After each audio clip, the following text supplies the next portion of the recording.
Okay, hey guys. Sorry, I'm using this new app, this YouTube capture app, which makes me hold my phone sideways. So, and anyway, it was doing. Oh, anyway. So hey, thought I'd do an update. I know my wall is different. I'm at my dad's house tomorrow, or I guess technically today, since it's after midnight. August 8th is his birthday, we'll say it that way. So I came over and down a little bit. Yeah, anyway, I came to see him. Um, so, yes, how I've been. Well, I had a couple good days and a couple bad days, and today was kind of a good bad day. I slept till 2 in the afternoon, which was quite nice, but not so good for the breakfast lunch part of recovery. So I ate a little bit. I had a few bites of a breakfast sandwich, and then I just couldn't do it for whatever reason. I couldn't eat anymore, so I didn't. And then I drove for a ways to come see my dad, and there's this really great place in Oklahoma, North Texas, and southern Kansas called Brahms. If you've never had it, you have to come to Oklahoma to have it because it's amazing. It's an ice cream place that does burgers and fries and stuff like that, and the reason it's in such a small location is because each store they have a farm where they get fresh milk, fresh beef, fresh all of that, and there's one, and it's in Oklahoma, and the Brahms Ice Cream and Dairy Store, has to be within so far of the one farm that they have, so that they can make sure that everything's fresh. It's actually really kind of cool. My arm's getting tired. And there we go. And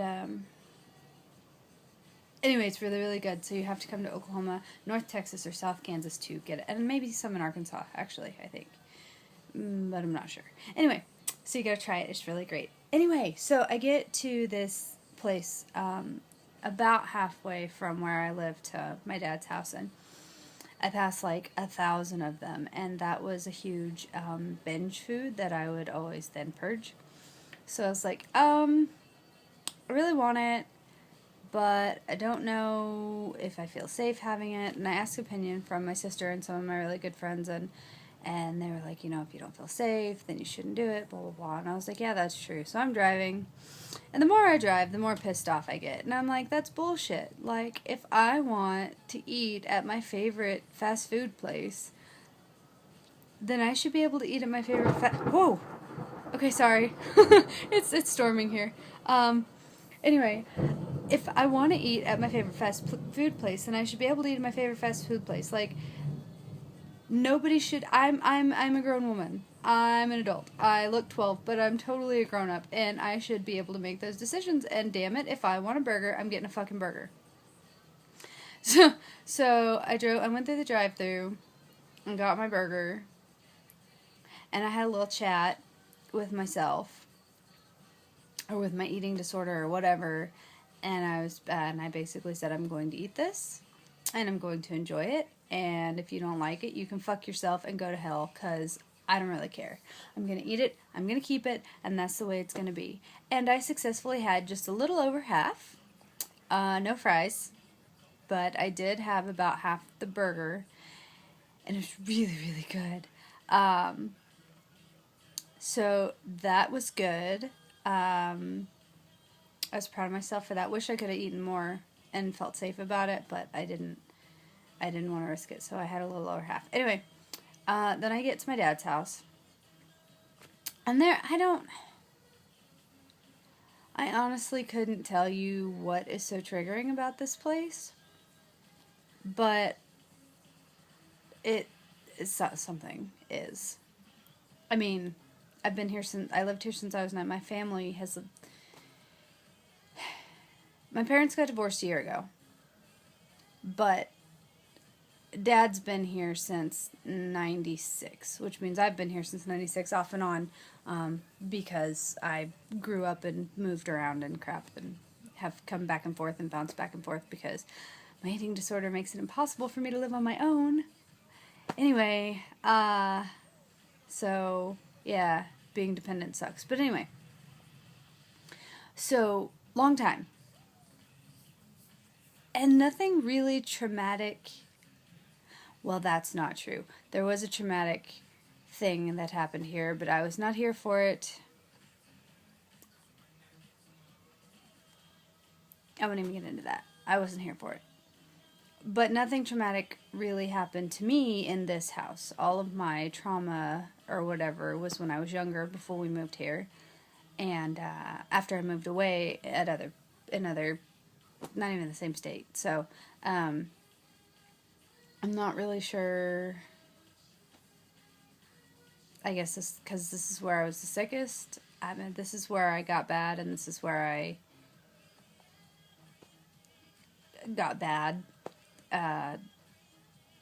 And where it all started and all that, I don't know. Anyway, so I get home, and I'm feeling pretty good, because, you know, the burger and everything, and I got to, FaceTime one of my girls that I talked about in my previous video. We're going to call her Marie.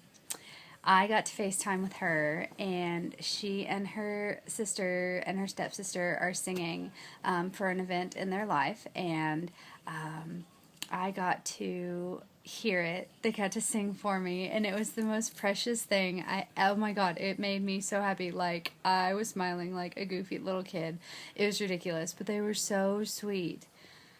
They were so cute, and they looked like they were having fun, and that makes me really happy. I like it when my girls can be kids, because the girls that I talk to are kids, and so when they do kid things, it makes me very happy. And anyway, so that made me really happy. So I get home, and I'm super happy, and I'm like, oh, yay, Dad, la la la.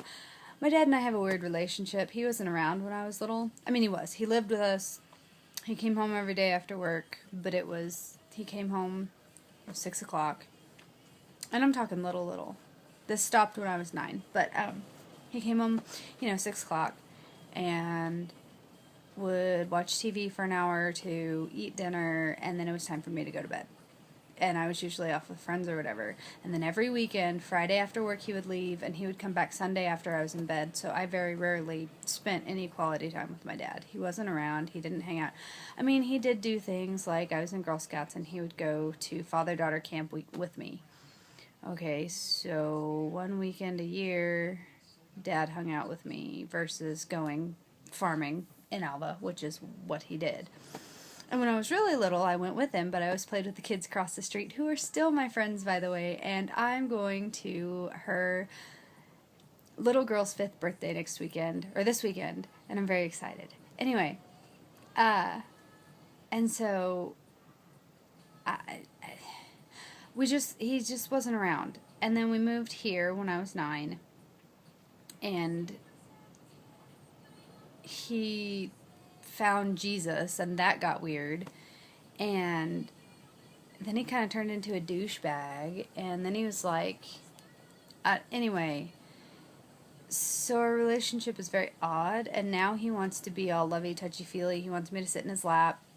Hi, I'm 26. He didn't want me to sit in his lap when I was 6, but he does when I'm 26. You know what I mean? Like, it's just weird. He wants to hold my hand, and he wants to, like, coddle my face when he talks to me, and it's very bizarre. I don't really care for it. For the record, he's never done anything inappropriate. He's never touched me or said anything or whatever, so don't think that. It's just other past hurts, I guess, that make me super sensitive to, and the fact that he's never been that way. Anyway, so I get home, and things are great, and I'm in a good mood because, I did the burger thing, and I got to sleep in, and I got to see Marie and her sisters, and it was just good. And then he's like, blah, blah, blah, and since you'll never get married, he has a ring from his great-grandmother. My great-grandmother. But it was her grandmother's or something. Anyway, it's really old. And he's like, this, and my mom had it, so she asked me to bring it to my dad. So I did. And he was like, this is yours. And I was like, well, yeah, I'm not supposed to get it till I get married. And he's like, you're never going to get married. I may as well just give it to you. And I was like, really?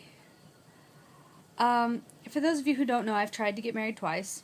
2 different guys. And it didn't work. Obviously. Because I'm still single. But, oh no. That just bothered me. And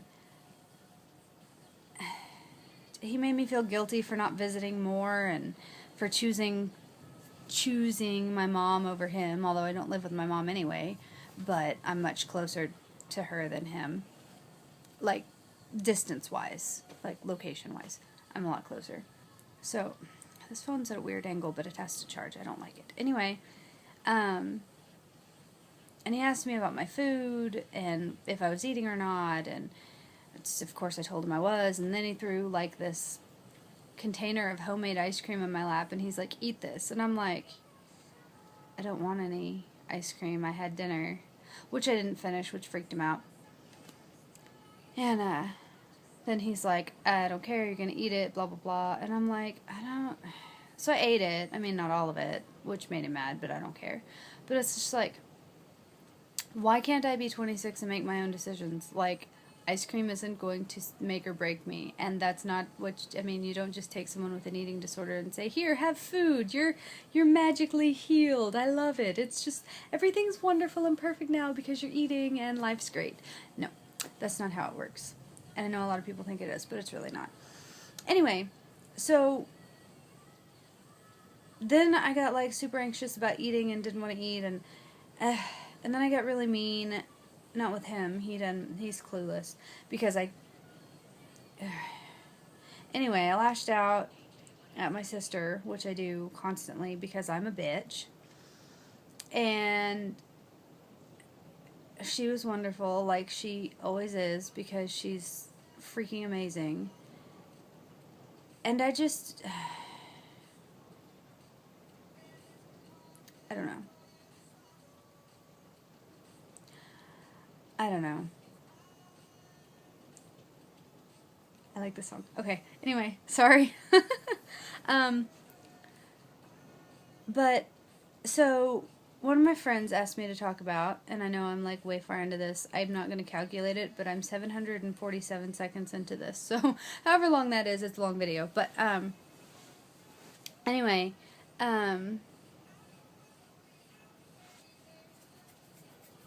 so she asked me to talk about when I decided to, or what made me decide to go into recovery. I'm not really sure. I've been to treatment twice, 2 years ago. 2.5 years ago, my mom drugged me to Dallas, Texas, and I was in a treatment center there for 9 weeks. And then February through April of this year, I was in the same treatment center in Dallas.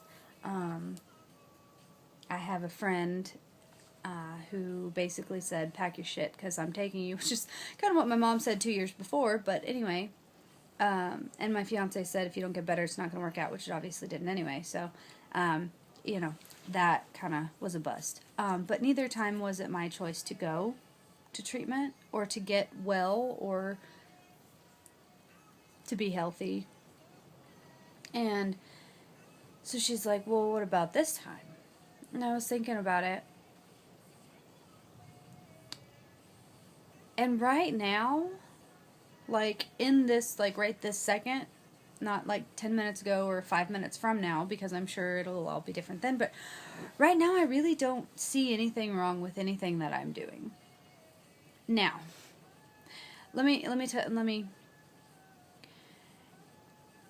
I'm not, oh, well, I might be. I don't know. I haven't been diagnosed with multiple personality disorder, but sometimes I wonder if it's not there. And there's a part of me... obviously the loudest part at this point in time, saying that there's nothing wrong with what I'm doing, and it's going to be great because I'm going to lose weight, and I'm going to be happy, and things are going to be wonderful. That would be my eating disorder voice according to treatment. In my wise mind, according to treatment, I know better. And I don't know. Like, my girls, I talked to 4 girls, but 2 of my girls, Rose and Marie, we all 3 talk together. And, they are also attempting recovery. Today would be day 1, and I'm very proud of both of them. They actually did better than me. But we all decided last night that we were going to try recovery together. So I'm doing it partially for them.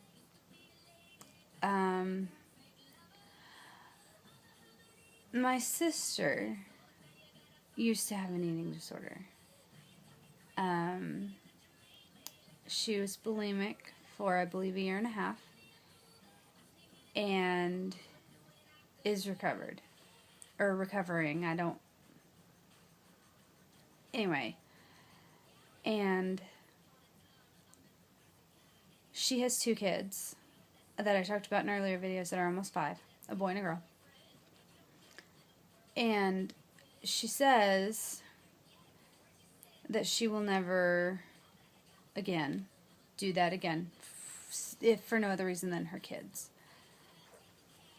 And I am choosing to believe that that's true, although I worry. But I wonder, I worry that I'm triggering.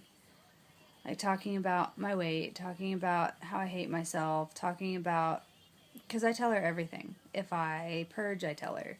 If I restrict, I tell her. If I take laxatives, I tell her. Like, I tell her, whatever I do. If I cut, I tell her. Like, whatever I do, I'm like, oh, hey, by the way, I blah, blah, blah. And she's just like, okay. She just kind of takes it and processes. I don't know what she does with it. She's very, I don't know. Anyway. But I don't want to cause her problems, especially now that I live with her. I absolutely don't. I don't want to be the reason that she gets sick again, or the reason that she has bad thoughts, or you know what I mean? I don't want to trigger any of that in her. And then my other reason, of course, being my niece and nephew. But, there are a lot of kids in my life that I don't want to influence. My brother's 12. I have cousins that mean the world to me that are 14 and 7. My cousins got 2 girls, and they're almost 2 and 4. They'll be 2 and 4 in October. And, my niece and nephew are almost 5, and,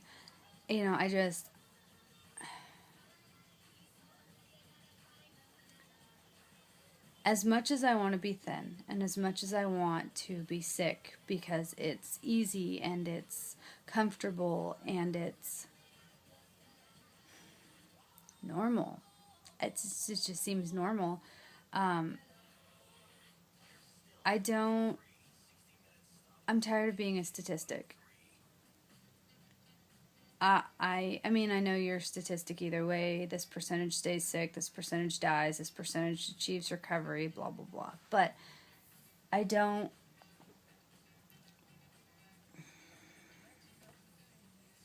No matter what way I say this, it's not going to make any sense. But in my head it does, and I don't want to be a statistic. I want to recover, and I want to be normal, and I want to go on to live a normal, healthy, happy life. But then, it's like, okay, well, is that possible? Can I achieve that? Can I don't know. Sometimes I believe that I can, and other times I believe I absolutely can't. And sometimes I think that this is normal, and sometimes I don't. Sometimes I want to be in a relationship and all that, and sometimes I'm just like, I just want to be single. I don't want to get married. I don't want to have kids. I don't want to have responsibilities. I just want to go to work and take care of what I have to take care of, which is me at the end. I don't know. Again, the multiple personality thing. I wonder, because I'm a walking contradiction. I love people, but being alone is my favorite part of the day. How does that work? I don't know. I'm happy when I'm around people, but I prefer to be alone and miserable. I don't know. I can't, I don't know. So, anyway, I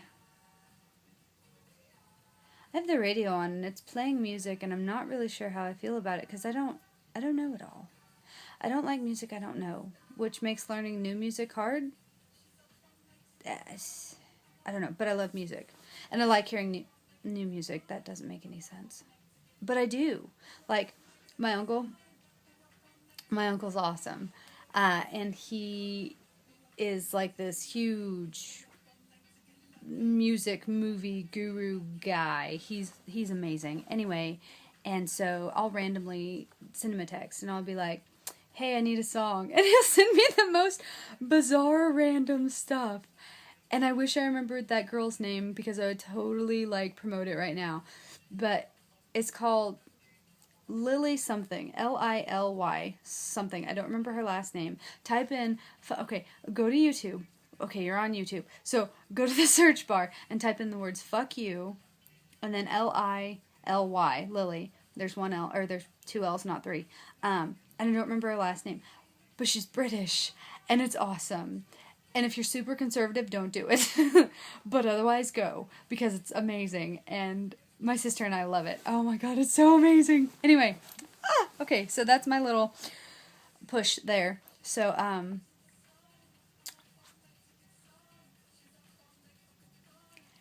hello. I can't focus. And I don't like this sideways thing because my face takes up the whole screen and it makes me feel incredibly fat. I think I'll be changing this on my little app thing because I don't like it. It says this makes for better videos, and that may be true, but nobody needs to see my face anyway, so up and down for the rest of the... Yeah, no more of this. Anyway, so I think the rain is gone, which is kind of good and kind of bad at the same time because I tend to like the rain, but I was kind of worried I was going to lose power because I only had like 24% battery or something, and now I'm recording, so even though it's plugged in, it's probably not charging very quickly. And I'm kind of addicted to my phone.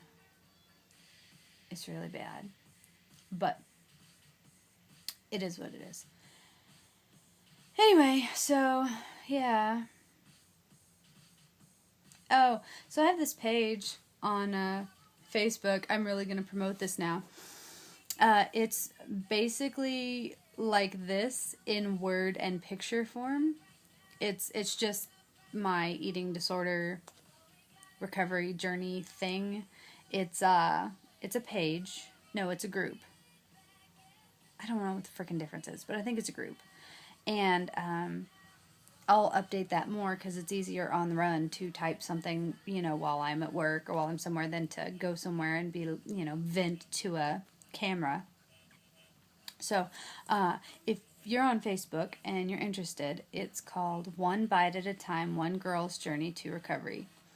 Don't anticipate much response from this video because I don't have anybody that watches my videos except the people that I say, hey, go watch this video. So, and they're all already following me. So, if you want, it's not just recovery based. It's not going to be all happy and frilly and positive. I mean, there will be some of that, but when I'm feeling like shit, it's going on that site. It will go on that group page thing. And I really like the recovery pages on Facebook and groups and things. I do. But sometimes it's obnoxious because it's like, you know what, I'm not feeling it and you're not helping me feel it, and I feel like I'm defective because you're happy-go-lucky all the time and you're like positive, and I don't understand why I can't be that way. And so I'm just going to be real and be like, hey, if recovery is possible, blah, blah, blah. And then when I'm feeling like it's not, you're going to hear about it. I'm going to stay away from numbers and things that I think would be triggering, hopefully. But thoughts, feelings, emotions, things like that, it's all going up there. If it's a bad day, it's a bad day. And if I feel like yelling and screaming and ranting and raving about absolutely nothing or everything, it'll be there. And I just want to be able to help somebody. And if there's somebody out there struggling with what I'm struggling with, I want them to know that they're not alone. And I want them to know that eventually, I assume, it will get better. I don't know.